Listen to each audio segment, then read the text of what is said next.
Hi guys, ഇന്ന് നമുക്കൊരു easy dum biryani recipe ആയാലോ? അപ്പോൾ വാ, സ്റ്റവ് എല്ലാം കത്തിച്ച് ഒരു പാൻ അല്ല കേട്ടോ, അത്യാവശ്യം വലിയ പാത്രം തന്നെ വെക്കണേ. വെളിച്ചെണ്ണ ഒഴിച്ച് നെയ്യ് ഒഴിച്ച് നമുക്ക് കുറച്ച് സവാള വാട്ടിയെടുക്കാം. ആ സമയം തന്നെ ഒരു ചീഞ്ചട്ടി വെച്ചിട്ട് അത്യാവശ്യം തോനെ വെളിച്ചെണ്ണ ഒഴിച്ചിട്ട് നൈസായി അരിഞ്ഞ സവാളയും കൂടി ഇട്ടിട്ട് ഒന്ന് ഫ്രൈ ചെയ്തെടുക്കാം. ഇതാട്ടോ ഈ ബിരിയാണിയുടെ ഹൈലൈറ്റ് പാർട്ട്. അപ്പോൾ നമ്മുടെ സവാളയൊക്കെ നന്നായി വാടി വരുന്നുണ്ടായിരിക്കും.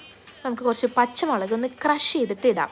അപ്പം തന്നെ പച്ചമുളക് ഇടാൻ ഞങ്ങൾ മറന്നു പോയതല്ല, ഇതിൽ കാണിക്കാൻ വിട്ടുപോയത്. അപ്പം തന്നെ നമുക്ക് വേഗം ഇച്ചിരി തക്കാളിയും കൂടി ചെറുതാക്കി അരിഞ്ഞിട്ട് ഇതിലോട്ട് മിക്സ് ചെയ്യാം. എന്നിട്ട് നല്ല വാടുന്ന വരെ ഒന്ന് ഇളക്കി കൊടുക്കാം. അതേസമയം നമുക്ക് ഒരു കുക്കർ വെച്ചിട്ട് അതിൽ നമ്മുടെ അരിയിലും 2 ഗ്ലാസ് കൂടുതൽ വെള്ളം എടുത്തിട്ട് കുറച്ച് സ്പൈസസും ക്യാരറ്റും എല്ലാം ഇട്ടിട്ട് അരി നിങ്ങളുടെ വേവിനനുസരിച്ച് വേവിച്ചെടുക്കാം. ഇതേപ്പുറത്ത് നമ്മുടെ സവാള സെറ്റായപ്പോൾ നമുക്ക് കുറച്ച് തൈരും ചിക്കനും അതേപോലെ ഇച്ചിരി തേങ്ങാപ്പാലും കൂടി ഒഴിച്ച് നന്നായി മിക്സ് ചെയ്യുക. ഇച്ചിരി ഗരം മസാലയും കൂടി ഇടുക. നമ്മൾ ഇട്ടിട്ടുണ്ടായിരുന്നേ, കാണിക്കാൻ വിട്ടുപോയതാ.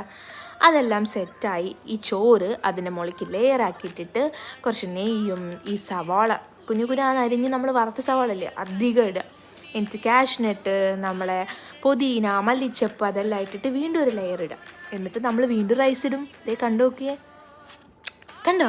റൈസ് ഇട്ട് നെയ്യിട്ട് നമ്മുടെ സവാളയും കാഷ്നട്ടും എല്ലാം നിറയെ വാരി വെതറി കുറച്ചും കൂടെ നെയ്യ് വെച്ച് ഞങ്ങളിത് ദമ്മിട്ടു.